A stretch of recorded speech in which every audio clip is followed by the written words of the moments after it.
Hello and welcome to my channel CBSE simplified. मैं हूं अनुपम मिश्रा। आप लोगों का इस चैनल पर बहुत बहुत स्वागत है। मेरे सभी सब्सक्राइबर्स को का बहुत बहुत हार्दिक धन्यवाद। जो लोग इस चैनल पर नए हैं, आप इन वीडियोस देखने के बाद आज जो मैं स्टोरी लेकर आया हूं, बहुत ही इंटरेस्टिंग सा स्टोरी है। बेसिकली साइंस फिक्शन का स्टोरी है। इसके बारे में हम डिटेल में बात करेंगे, इनके राइटर के बारे में बात करेंगे, ये बेसिकली स्टोरी है क्या और क्यों ये स्टोरी इतना इंटरेस्टिंग स्टोरी है, इसके बारे में हम डिटेल में बात करेंगे। ये जो स्टोरी का टाइटल है, इस टाइटल का नाम है फुटप्रिंट्स विदाउट फीट। और ये इस कहानी के जो राइटर हैं, बहुत ही फेमस एक ब्रिटिश राइटर हुए हैं जिनका नाम है H.G. Wells. Herbert George Wells. England में इनका जन्म हुआ था। 1946 में इनकी डेथ हो गई थी। और जो ये राइटर हैं, बेसिकली उनको जो मोस्ट फेमस उनके जो कुछ नॉवेल्स हैं, जिसमें आपने सुना होगा, जिनको नॉवेल रीडिंग का शौक है, खासकर साइंस फिक्शन पढ़ने का शौक है, तो उनका एक बहुत ही फेमस नॉवल आया था, द टाइम मशीन करके एक नॉवल आया था। और एक नॉवल इनका है द इनविजिबल मैन, जो कि क्लास 11th में ये पढ़ाया जाता है सीबीएसई बोर्ड के स्कूल्स में, एनसीईआरटी की बुक्स के साथ। तो ये बेसिकली स्टोरी क्या, इसके बारे में डिटेल में बात करेंगे। एट प्रेजेंट ये जो हम कहानी पढ़ने जा रहे हैं, उसी जो नॉवल है the invisible man, written by H.G. Wells. बहुत ही प्रोलिफिक एक साइंस फिक्शन राइटर हुए हैं इंग्लैंड के। उनका ही नॉवल है। उस नॉवल से इंस्पायर होके कुछ इंसिडेंट्स के साथ ये स्टोरी को लिखा गया है। और कहानी का टाइटल जैसा कि है फुटप्रिंट्स विदाउट फीट। तो कहानी शुरू करने से पहले थोड़ा सा राइटर के बारे में बात कर लेते हैं, ये कितना फेमस क्यों राइटर हैं। तो वैसे तो उन्होंने बहुत सारे अलग अलग सब्जेक्ट्स पर बहुत सारे नॉवेल्स लिखे, मोर देन 50 नॉवेल्स उन्होंने लिखे हैं। लेकिन he was more interested in writing science fiction novels, जिसमें जैसे कि मैंने बोला द टाइम मशीन बहुत ही फेमस नॉवल है इनका। और इसके अलावा द इनविजिबल मैन भी एक बहुत ही इंटरेस्टिंग नॉवल है। इनका जो कहानी लिखने का जो स्टाइल है, और जो भी इन्होंने अपने साइंस फिक्शन जो नॉवेल्स में मेनली जिन चीजों के बारे में बताया, मोस्टली साइंस और टेक्नोलॉजी के बारे में, और बहुत सारे बातें उन्होंने अपनी नॉवल में लिखी हैं, बताई हैं। बहुत सारे प्रेडिक्शन ऐसे किए हैं साइंस और टेक्नोलॉजी के बारे में, आने वाले फ्यूचर यानी कि आने वाले समय के बारे में। और मजे की बात यह है कि बहुत सारे उनके प्रेडिक्शन, जो उस समय सिर्फ एक इमेजिनेशन हुआ करता था, बहुत सारे प्रेडिक्शन आज 21st सेंचुरी में जाके बिल्कुल सच हुए हैं। मैं उनके बारे में आपको थोड़ा सा ब्रीफली बता देता हूं। जैसे उन्होंने अपने साइंस फिक्शन बुक्स में स्पेस ट्रेवल के बारे में बताया था। जो इंटरनेट आज हम बहुत ही कॉमन चीज हो गई पूरी दुनिया में, इंटरनेट के बारे में सबसे पहले उन्होंने अपनी बुक्स में इसको मेंशन किया था। WWW जो वर्ल्ड वाइड वेब है, इसके बारे में कॉन्सेप्ट तो नहीं कहेंगे, लेकिन एक हाइपोथेसिस था जो आज वर्तमान में 21st सेंचुरी में बिल्कुल सच है। जैसा कि मैंने बोला स्पेस ट्रेवल, एलियन के बारे में उन्होंने लिखा, न्यूक्लियर बॉम्ब के बारे में उन्होंने लिखा, एरोप्लेन के बारे में उन्होंने प्रेडिक्शन दिया था उनकी बुक्स में। इसके अलावा साइंस टेक्नोलॉजी में बायो इंजीनियरिंग है, जेनेटिक्स है, जैसा मैंने बोला एलियंस के बारे में उन्होंने डिस्क्राइब किया, सैटेलाइट टेलीविजन है, टैंक्स के बारे में, एरोप्लेन्स के बारे में, जो उस समय पर सिर्फ एक हाइपोथेसिस मालूम पड़ता था। इसमें बहुत सारी चीजें आज बिल्कुल सच साबित हुई हैं। और इसके अलावा दो चीजें और थी, जैसा कि मैंने बताया, जैसे टाइम ट्रेवल। हालांकि टाइम ट्रेवल का जो प्रेडिक्शन है वो अभी तक सच नहीं हो पाया है। अभी तक साइंस ने कोई ऐसी मशीन इन्वेंट नहीं कर पाई जिससे आदमी पुराने टाइम में जाकर वो टाइम ट्रेवल कर सकता है, बैक डेट में जाकर। और एक दूसरा था इनविजिबल होने का कॉन्सेप्ट, यानी कि इंसान किस तरीके से इनविजिबल हो सकता है। ये दो चीजें ही शायद अभी तक पूरी नहीं हो पाई। बाकी इनके लगभग सारे प्रेडिक्शन आज 21st सेंचुरी में बिल्कुल सच साबित हुए। ये जो स्टोरी है बेसिकली एक साइंटिस्ट की स्टोरी है जिसका नाम है ग्रिफिन। और ये जो कहानी का जो सेटिंग है वो इंग्लैंड का एक शहर है लंदन, वहां पर कहानी की सेटिंग है। और जो ये आदमी है साइंटिस्ट, का नाम है ग्रिफिन। ये क्या करता है, basically he is a scientist. और वो एक ऐसा साइंटिस्ट है, उसने बहुत सारे एक्सपेरिमेंट करके एक ऐसे मेडिसिन, ऐसी रेयर ड्रग को उसने इन्वेंट कर लिया था। और उसकी खासियत यह थी कि जो भी है उस आदमी उस ड्रग को कंज्यूम कर लेगा, ही विल बिकम इनविजिबल। तो वो क्या करता है, वो ड्रग अपने ऊपर ही यूज करके उसको स्वॉलो कर लेता है एंड ही बिकम्स इनविजिबल। और उसके इनविजिबल होने के बाद क्या क्या कहानियां होती हैं, क्या क्या घटनाक्रम होता है, उसके बारे में बात करेंगे। जैसा कि मैंने बोला, ये कहानी जो सेट है लंदन के एक शहर है, उसके बाद ये कहानी ट्रेवल करके एक आइपिंग करके गांव है इंग्लैंड के पास, लंदन के पास ही। तो वहां थोड़ी सी कहानी का हिस्सा कुछ वहां पर है, बाकी लंदन में है। तो चलिए शुरू करते हैं, ज्यादा समय ना लेते हुए स्टोरी को शुरू करते हैं। अभी कहानी वहां से शुरू होती है जब ये ग्रिफिन जो साइंटिस्ट है, इसने वो रेयर मेडिसिन को कंज्यूम कर लिया है और वो कंप्लीटली इनविजिबल हो गया है। और इसके पीछे साइंस का एक प्रिंसिपल काम करता है। जो बच्चे फिजिक्स पढ़ते हो उनको ये पता होगा कि इनविजिबल कोई चीज हमें क्यों नहीं दिखती है, उसके पीछे जो सिंपल सा फिजिक्स है वो क्लासेस में आमतौर पर पढ़ाया जाता है। तो हुआ क्या था, बेसिकली जो उसने ड्रग कंज्यूम कर ली और वो इनविजिबल बन गया, लेकिन उसको वो तरीका नहीं पता था कि उस ड्रग का जो असर है उसको रिवर्स कैसे किया जाए, यानी कि वापस वो अपने जो ओरिजिनल फॉर्म है उसमें वापस कैसे आ जाए, वो उससे नहीं हो पाया। और उसके बाद में क्या क्या सारी चीजें हुई इसके बारे में कहानी हम पढ़ना शुरू करते हैं। The two boys started in surprise at a freshly muddy imprints of a pair of bare feet. What was a barefooted man doing on the steps of a house in the middle of London, and where the man was? अब ये देखिए, ये जो invisible man Griffin है scientist, इसने अपने आप को कंप्लीटली इनविजिबल बना लिया और ये बिना कपड़ों के ये लंदन के शहर में सड़कों पर घूम रहा है।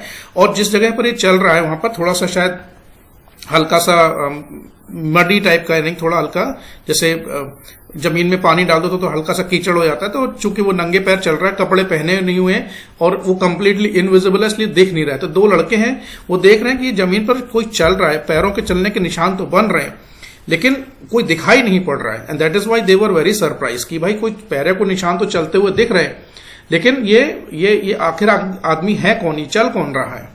और वो देखता है कि वो निशान धीरे धीरे आगे की तरफ बढ़ते हुए जा रहे हैं। तो वो सोचते हैं कि निशान तो है लेकिन आदमी कहाँ है। As they gazed, the remarkable sight met their eyes. A fresh footmark appeared from nowhere. जब वो ऐसा सोच ही रहे थे कि भाई पैरों के निशान आखिर आ कहां से रहे, दिख तो हमें कोई रहा नहीं है, तभी उनको एक ये देख करके और बहुत ज्यादा आश्चर्य हुआ कि तभी उनके आंखों के सामने ताजे पैरों के निशान उनको दिखाई पड़े। And they were very surprise. तो उन्होंने क्या डिसाइड किया कि उन्होंने उन निशानों का पीछा करना शुरू कर दिया। Further footprints followed one after another, descending the steps and progressing down the street. So उन्होंने देखा कि वो जो पैरों के चलने के निशान हैं, किसी के कोई आदमी चल रहा है तो वो किसी के घर की सीढ़ियों से नीचे की तरफ आ रहे थे और वो आने के बाद वो गली में आगे वो निशान जाते हुए दिखाई पड़ रहे थे। तो लड़कों ने सोचा चलो इन निशानों का पीछा करते हैं, देखते हैं भाई ये फुटप्रिंट्स आखिर जा कहां रहे हैं।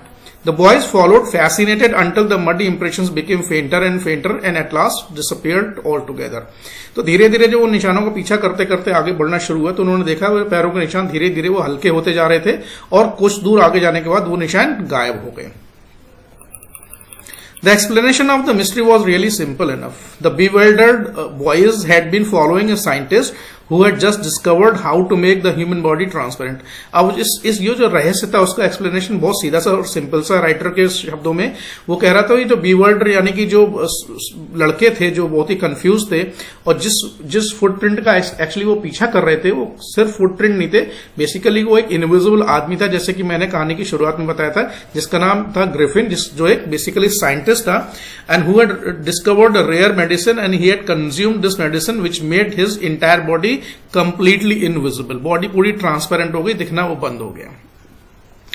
अब कहानी थोड़ा सा फ्लैशबैक में जाती है कि बेसिकली है क्या। Griffin the scientist had carried out experiment after experiment to prove that the human body could become invisible. Finally, he swallowed certain rare drugs and his body became as transparent as a sheet of glass, though it also remained as solid as glass. तो उसने जो scientist था उसने बहुत सारे experiment कई दिनों तक करता रहा और फाइनली उसने एक बहुत ही रेयर मेडिसिन को डिस्कवर कर लिया, बना लिया और उसको वो कंज्यूम कर गया, निकल गया।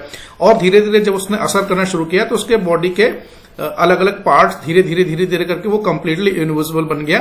उसके पीछे साइंस का, जैसे मैंने फिजिक्स का जो सिंपल से फॉर्मूला काम करता है, और वो कंप्लीटली ऐसे इनविजिबल हो गया जैसे आपके सामने कोई ग्लास हो, कभी हमें कई बार दिखता नहीं है क्योंकि वो लाइट को रिफ्लेक्ट नहीं करता, वापस नहीं करता है, एब्जॉर्ब कर लेता है पूरी तरीके से, तो इसलिए हमें वो दिखता नहीं है।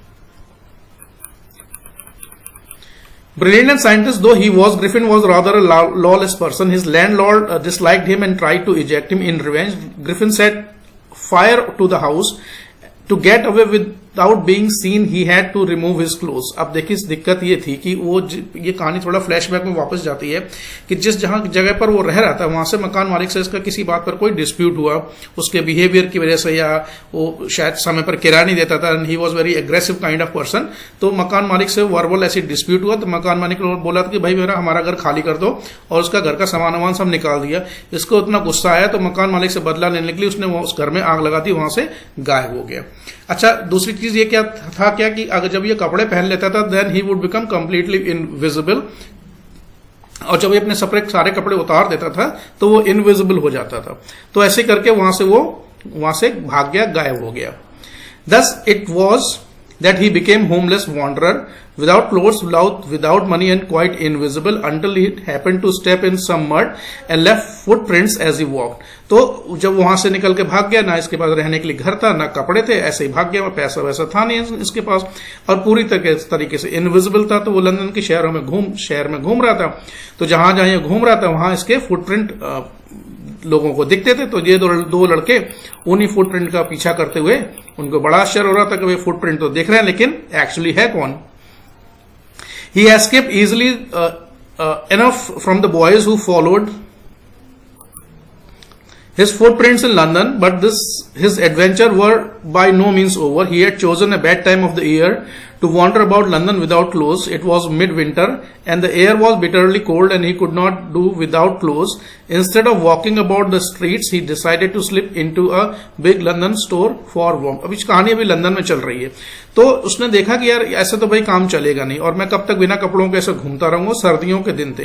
अब सर्दियों के इतनी भयंकर ठंड में बिना कपड़ों के लंदन के जैसे ठंडे शहर में बहुत टेम्परेचर वहां का कम रहता है, कपड़ा घूमना भाई बड़ा ही परेशानी वाली बात है। तो उसको लगा कि नहीं, मुझे I should arrange some kind of cloth so that I can wear and keep myself warm. तो वो क्या करता है, एक बहुत बड़े स्टोर जैसे मॉल वगैरह समझ लीजिए, कोई बहुत बड़े शॉपिंग कॉम्प्लेक्सेस आजकल होते हैं, तो वो उसमें घुस गया। और हुआ क्या था बेसिकली, चूंकि वो इनविजिबल था, किसी को दिख तो रहा नहीं था, तो काफी देर तक वेट करता रहा। जब वो वहां पर पहुंचा उस शॉप के बाहर, तो वो शॉप लगभग बंद होने वाली थी। Closing time arrived and as soon as the doors were shut, Griffin was able to give himself the pleasure of clothing and feeding himself without regard to expense. He broke open boxes and wrappers and fitted himself out of the warm clothes. अब जैसे ही वो shutter बंद होने वाला था, ये चुपचाप से अंदर घुस गया, किसी को देखा तो था नहीं।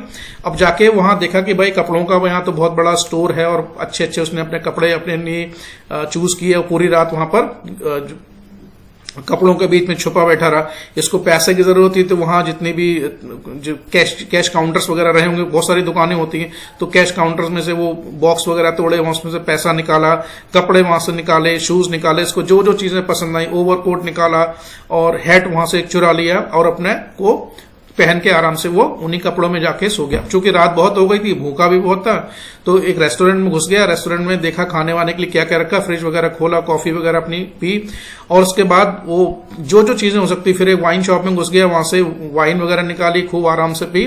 और वो थका हुआ भी था, और चूंकि बाहर बहुत ठंड थी, भूखा भी था, पेट भर के खा लिया।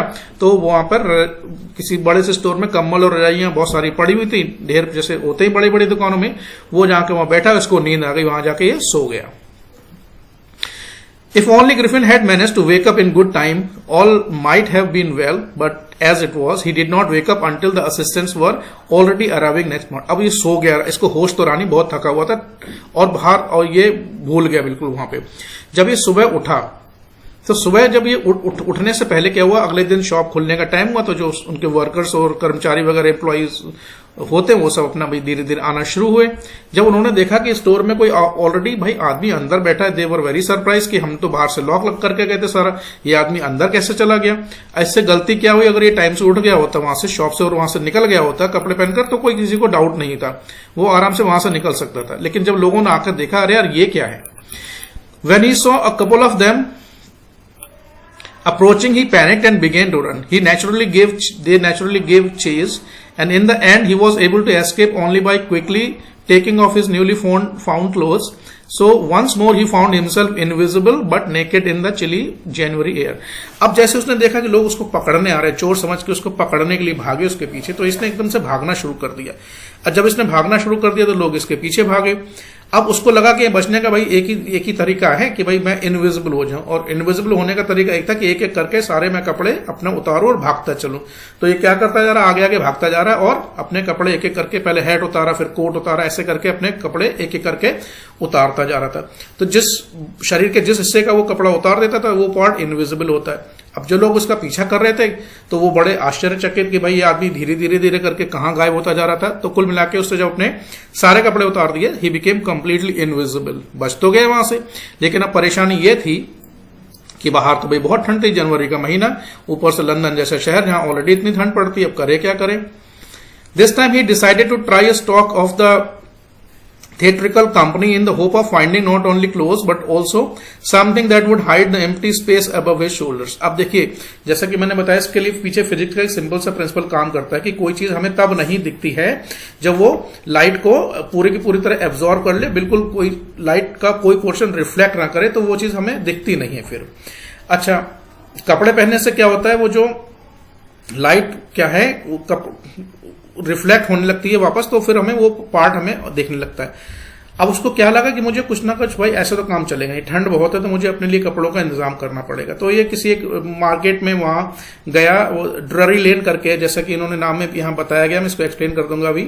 तो ये वहां जाता है, वहां पर बहुत सारे शॉप्स ऐसी होती हैं जो बेसिकली जो ड्रामा या थिएटर लोग करते हैं, उनके लिए जो फैंसी कपड़े आइटम या सब चीजें जो ड्रामा में प्ले में जो आर्टिस्ट यूज करते हैं, वहां पर वो उसकी बहुत बड़ी शॉप थी। उसको लगा यार ये जगह बिल्कुल ठीक है, तो वो शॉप में घुस गया।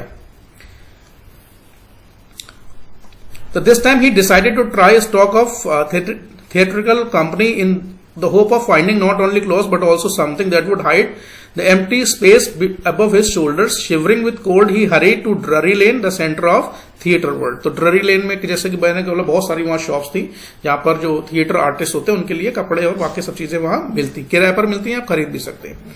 He soon found a suitable shop. He made his way invisible upstairs and came out a little later wearing bandages round his forehead, dark glasses, false nose, big bushy side whisker। Side whisker कुछ नहीं होते हैं, जो side में कलम होती हैं उनको बोलते हैं लार्ज हेड। अब वो उस दुकान में घुसा, देख तो कोई रहा नहीं था, तो इसने अपने काफी सारा वहां से सामान उठाया, एक बड़ा सा हैट उठाया, बैंडेज उठाई, जिसने अपने जो हाथ ग्लव्स लिए, वहां पर ग्लव्स को हाथों में पहन लिया, बैंडेज को पूरे अपने चेहरे पर बांध लिया, एक बड़ा सा हैट लिया, एक ब्लू कलर का ग्लास वहां से चश्मा उठाया, एक फॉल्स नोज उठाई और साइड विस्कर्स और एक बड़ा सा हैट वहां से लिया, और कपड़े वगैरह और भी पहने, जूते वगैरह लेके वहां से निकल गया। To escape without being seen, he carelessly attacked the shopkeeper from behind, after which he robbed him of all the money that he could find। अब वो जो वहां पकड़ा गया, शॉपकीपर ने पकड़ लिया कि भाई ये क्या कर रहा है, ये सब चीजें यहां से उठा रहा है। तो शॉपकीपर से इससे थोड़ी बहुत बहस वगैरह हो गई, उसने शॉपकीपर को थोड़ा सा अटैक कर दिया, उसके ऊपर धक्का मुक्की की, और वहां से उसका जितना पैसा था उस दुकानदार का सब छीन छान के वहां से भाग गया ये। अब वहां से निकल तो गया, लोगों ने जान लिया कि भाई कोई इस तरीके का आदमी शहर में घूम रहा है। अब इसने बचने के लिए क्या किया, वहां से पकड़ी ट्रेन, कपड़े तो पहन ही लिए, वहां से पकड़ी लंदन से ट्रेन, और एक गांव था लंदन से कुछ थोड़ा दूर, उसका नाम था आइपिंग। तो वहां से गाड़ी पकड़ के, ट्रेन पकड़ के आराम से, ट्रेन में तो किसी ने पहचाना नहीं इसको, तो वहां से ट्रेन पकड़ी, एक छोटे से गांव में आ गए जिसका नाम था आइपिंग। और वहां पर आके एक छोटी सी इन का मतलब जैसे गेस्ट हाउस वगैरह होते हैं, तो वहां पर एक इन में गया और वहां पर 2 कमरे अपने लिए बुक किए, और उसका नाम था हॉर्स एंड कोचेस करके इन था। इसमें स्टोरी में नहीं दिया है, नॉवल में ये नाम दिया हुआ है। जो हॉर्स एंड कोचेस का जो मालिक थे वो एक कपल था, एल्डरली कपल था, जो थे mister and missus Hall. The arrival of a stranger at an inn winter was in any case an unusual event। A stranger of such uncommon appearance set all the tongues wagging। अब देखिए 2 चीजें थी, एक तो सर्दी का बड़ा मौसम था, बाहर स्नोफॉल हो रहा था, तो ऐसे में सर्दियों में वैसे भी गेस्ट वगैरह बहुत कम हो जाते हैं इन जगहों पर। तो मिस्टर मिसेस हॉल ने जब देखा कि भाई एक गेस्ट आया है, शी बिकेम वेरी हैप्पी। जो उसकी मालकिन थी उनको भाई बड़ा अच्छा लगा कि भाई इतनी सर्दियों में जब बिजनेस बिल्कुल ठप पड़ा है, कोई आता नहीं है, उस टाइम पर एक गेस्ट आया, तो भाई चलो अच्छी सी बात है, गेस्ट का मतलब बिजनेस आया। शी वॉज एक्सट्रीमली हैप्पी कि चलो कोई तो आया। जब उन्होंने उस आदमी को देखा और उसका बिहेवियर देखा तो उनको बड़ा अजीब लगा मिसेस हॉल को, और आसपास इन थोड़े दिनों में, तो थोड़े समय में इस व्यक्ति की चर्चा होने लगी, भाई ये आदमी आखिर दिखता कैसे, कि हमेशा सर पर हैट लगा रहता है, मुंह पर पट्टियां बांधे रहता है, ग्लव्स पहने रहता है, कभी किसी से बात नहीं करता है, जब बात करता था ऐसा लगता है कि इसकी जो आवाज है बड़ा दबी हुई आवाज है, क्योंकि मुंह पर पट्टियां बंधी हुई थी। तो बड़ा अजीब सा बिहेवियर था। Missus Hall, the landlord's wife, made every effort to be friendly, but Griffin had no desire to talk and told her, My reason for coming to Iping is a desire for solitude, and I do not wish to be disturbed in my work. Beside, an accident has affected my face. जब उन्होंने हिम्मत करके पूछा कि भाई आपका चेहरा ऐसा है, क्यों दिखता है, तो बोला कि मेरा एक्सीडेंट हो गया था, उसमें चेहरा ये पूरा मेरा डैमेज हो गया, इसी वजह से मैं ये हैट और ये चश्मा वगैरह लगाए रखता हूं, तो ऐसी और कोई बात नहीं है। और चूंकि मिसेस हॉल बहुत ही एक लाइवली और बहुत ही फ्रेंडली टाइप की लेडी थी, जो अपने गेस्ट को पूरा ध्यान रखने के अलावा उनसे बातें करना भी पसंद करती थी। लेकिन जब उन्होंने देखा जो आदमी आया, he is a kind of finicky man, जो बात नहीं करता किसी से, और उसने आते ही बोल दिया था कि देखो भाई, मेरा यहाँ पर आने का पर्पज ये है कि मैं I want some kind of solitude, मैं थोड़ा समय अकेले बिताना चाहता हूं, तो आप बार बार मुझे सवाल मेरे से मत पूछा करो, और मेरे रूम में आने की कोई जरूरत नहीं। तो उसने आया और उसने रूम बुक किया और एडवांस में थोड़ा पेमेंट कर दिया कि भाई मेरे रूम में आने की जरूरत नहीं, मुझे जरूरत होगी, I will call you. Satisfied that her guest was an eccentric scientist, in the view of the fact that he had paid her in advance, Mrs. Hall had prepared to excuse his strange habits and irritable temper. But the stolen money did not last long, and presently Griffin had to admit that he had no more ready cash. So he pretended, however, that he was expecting a check to arrive at the moment. अब चूंकि आते ही उसने advance payment कर दिया था, तो Mrs hall ने बोला चलो ठीक है भाई, थोड़ा सनकी टाइप का गेस्ट है, और चूंकि वो साइंटिस्ट भी है, और चूंकि साइंटिस्ट तो अपने काम में बिजी रहता है, सारा दिन कुछ ना कुछ अपना एक्सपेरिमेंट करता रहता है, no one is allowed to enter his room, room सारे दिन लॉक रहता है, किसी को वहां जाने का मतलब नहीं। तो वो उसकी थोड़ा सा बेचारी को झेलती रही, चलो भाई गेस्ट है, ठीक है, अच्छी बात है। अब जो ये पैसा लेकर आया था चुरा कर, वहां पीछे से पैसा वैसा चोरी करके लाया था, सारा उसने तो दे दिया एडवांस में, थोड़े दिनों में वो पैसा खत्म हो गया। अब जाते हैं भाई कि आप थोड़ा पेमेंट और कीजिए, तो उसने बहाना मार दिया कि भाई अभी आप रुक जाइए 1-2 दिन, मेरा पैसा कहीं से आने वाला है, जैसे पैसा आएगा मैं आपको फिर से एडवांस पेमेंट कर दूंगा, आप बार बार मुझे इस चीज के लिए तंग ना करें। वो मान गई भाई।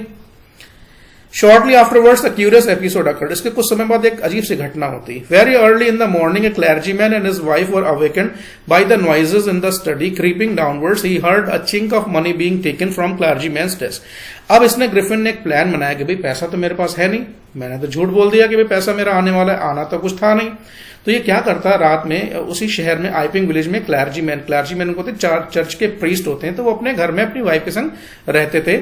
तो ये चूंकि इनविजिबल है, दिखता तो है नहीं किसी को, ये रात में उनके घर घुस जाता है। अब ये दोनों सोए हुए हैं, तो सीधे जाकर ये इनका जहां पैसा वैसा रखा होता है ड्रॉर में, तो वो पैसा ड्रॉर वगैरह खोलता है, उसको कैसे भी खोलता होगा, और वहां से पैसा निकालता है।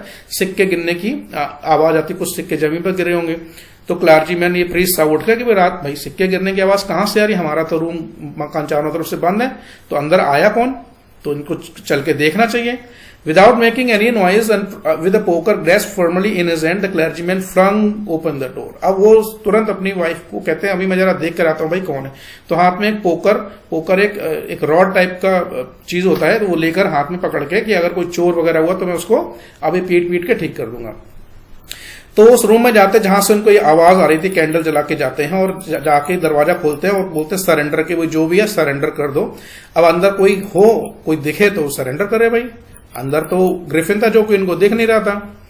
And then to his amazement he realized that the room appeared to be empty. He and his wife looked under the desk, behind the curtains and even up the chimney, and there wasn't a sign of anybody.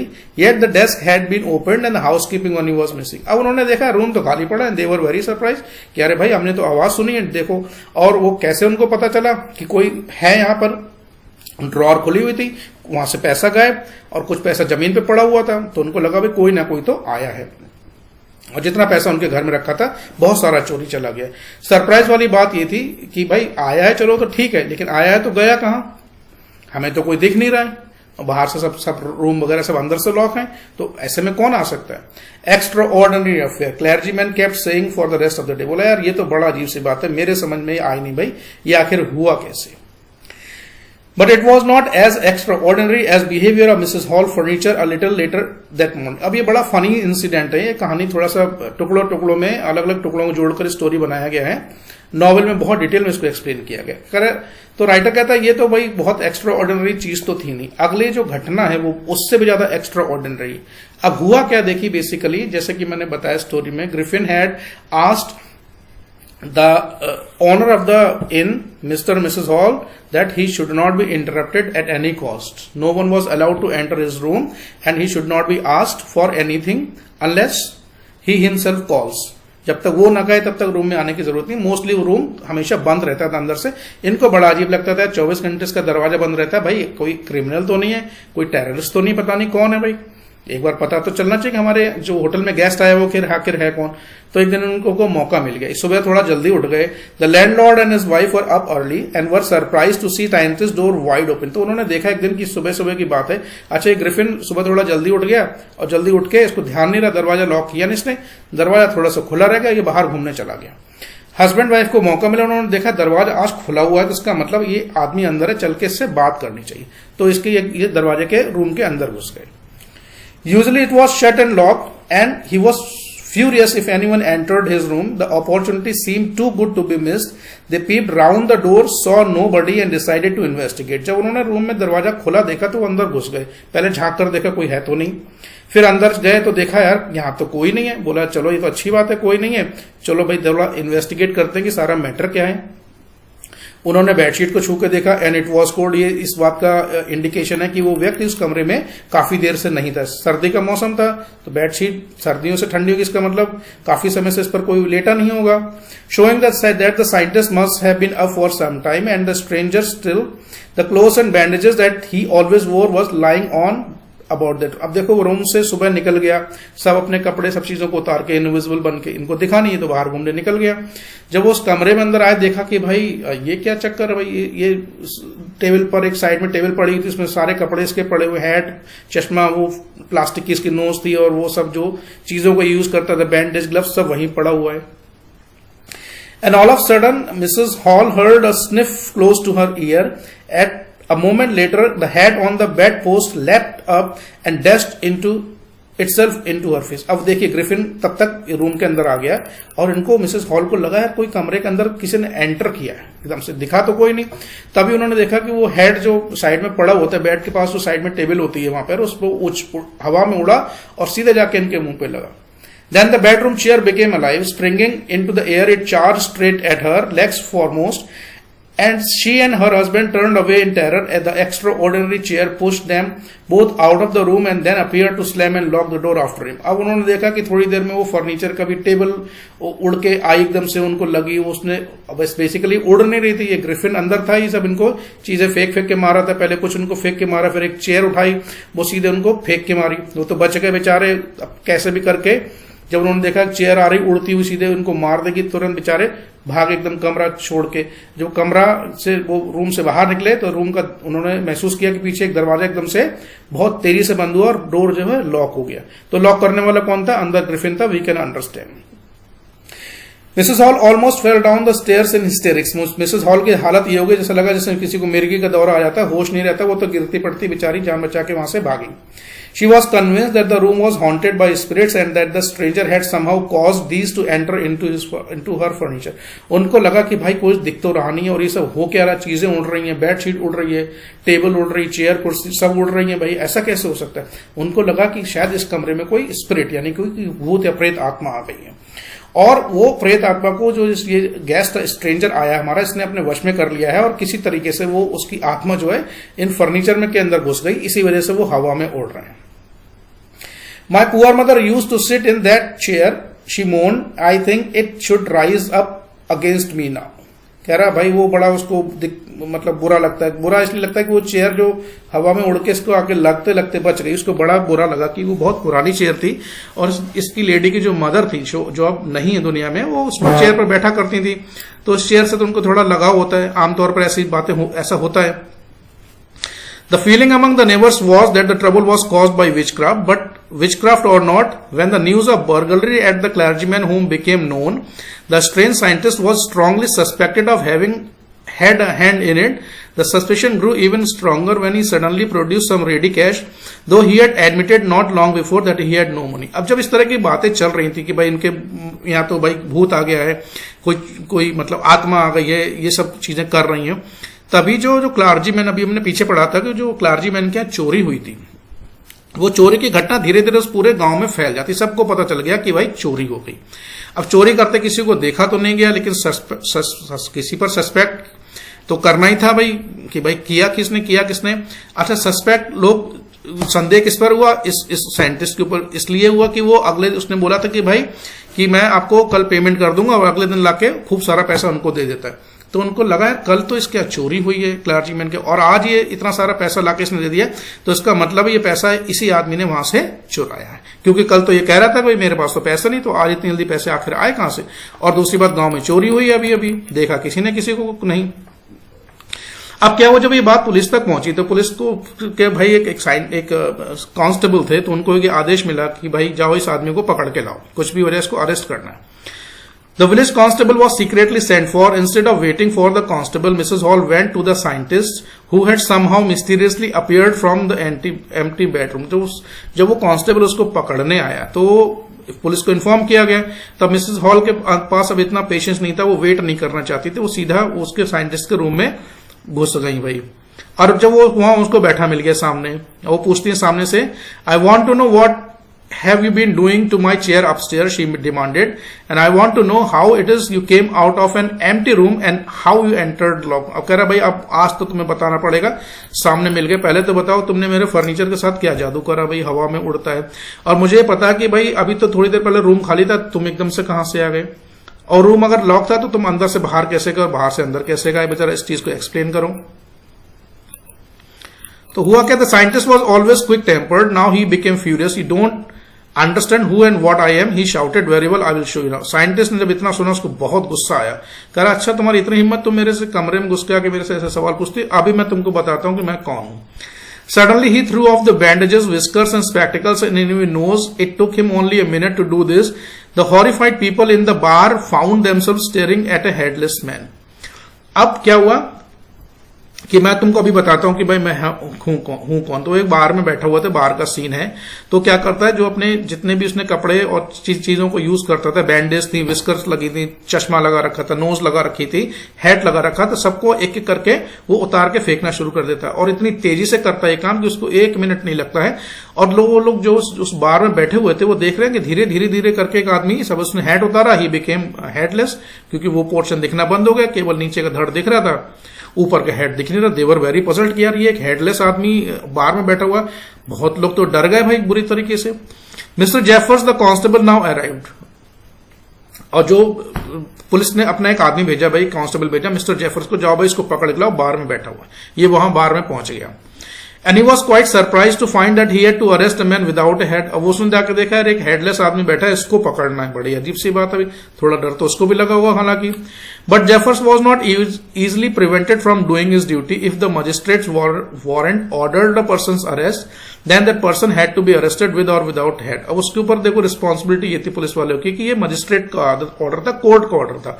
तो उन्होंने court जज ने बोला था कि भाई इस आदमी को पकड़ कर लाना है, चाहे वो सिर के साथ पूरा पकड़ के लाओ या बिना सिर के लाओ, we don't care, you have to arrest. अब चूंकि ऑर्डर था इसलिए पकड़ना तो था ही भाई।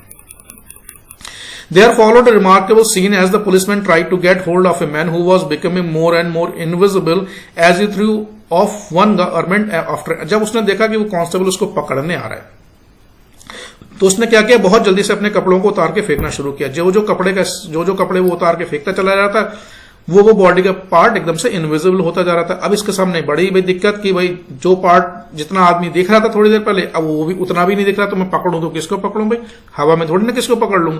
अभी देखा कि भाई शर्ट उड़ती आ रही, फिर देखा कि पैंट एक हवा में उड़ती आ रही। तो बेसिकली ग्रिफिन क्या कर रहा था, अपने कपड़े धीरे धीरे करके उतार के हवा में फेंकता जा रहा था। अब थोड़ी देर बाद सीन ये हो गया कि उसने अपने लगभग सारे कपड़े उतार दिए, और सारे कपड़े उतार दिए, ही बिकेम कंप्लीटली इनविजिबल। अब पकड़े तो किसको पकड़े। Some people tried to help him but found themselves hit by the blows that seem to come from nowhere. अब कुछ लोग और भी चिपट पड़े उसको, तो सिर्फ अंदाजा लगा रहे थे कि भाई कहाँ है, दिख तो रहा नहीं था। तो कई लोग उसके ऊपर झपटे, तो पता लगा उसने लात घूंसों से सबकी वहां पर अच्छी तरीके से पिटाई कर दी। In the end, Jeffers was knocked unconscious as he made the last attempt to hold on to unseen scientist. अब जेफरसन तो भाई अपनी पूरी ताकत लगा दी उस आदमी को पकड़ने की, लेकिन उसके भी इस कदर इस हद तक पिटाई हो चुकी थी, लात घूंसे मार मार के उसने उसको लगभग बेहोश कर दिया। There were nervous, excited cries of "Hold him!" But this was easier said than done. Griffin had shaken himself free, but no one knew where to lay hands on him. अब इतनी देर में क्या किया, ग्रिफिन ने अपने जितने भी कपड़े पहन रखे थे सारे उतार के फेंक दिया, and he became completely invisible. तो किसी के पकड़ में तो वो आना ही नहीं था, क्योंकि भाई कुछ पता नहीं चल रहा था कि वो व्यक्ति खड़ा कहाँ है। तो धीरे धीरे वो उसने अपने आप को फ्री कर लिया और किसी को समझ में नहीं आ रहा था और उसको कैसे पकड़ा। ये कहानी यहाँ एंड नहीं होती, जैसा कि मैंने बताया नॉवेल का एक छोटा सा पार्ट है। अगर आपको पूरा नॉवेल है तो रेफरेंस के लिए बता देता हूं, इनविजिबल मैन करके नॉवेल है H.G. वेल्स का, उसको आप पढ़िए, बहुत इंटरेस्टिंग नॉवेल है। फिलहाल ये एक्सप्लेनेशन आपको कैसा लगा, इसके बारे में आपका कोई कमेंट या कोई सुझाव है तो कमेंट सेक्शन में जाकर जरूर बताएं। चैनल को सब्सक्राइब करें, वीडियो को लाइक करें। चैनल से जुड़ने के लिए बहुत बहुत धन्यवाद। आपका दिन शुभ रहे।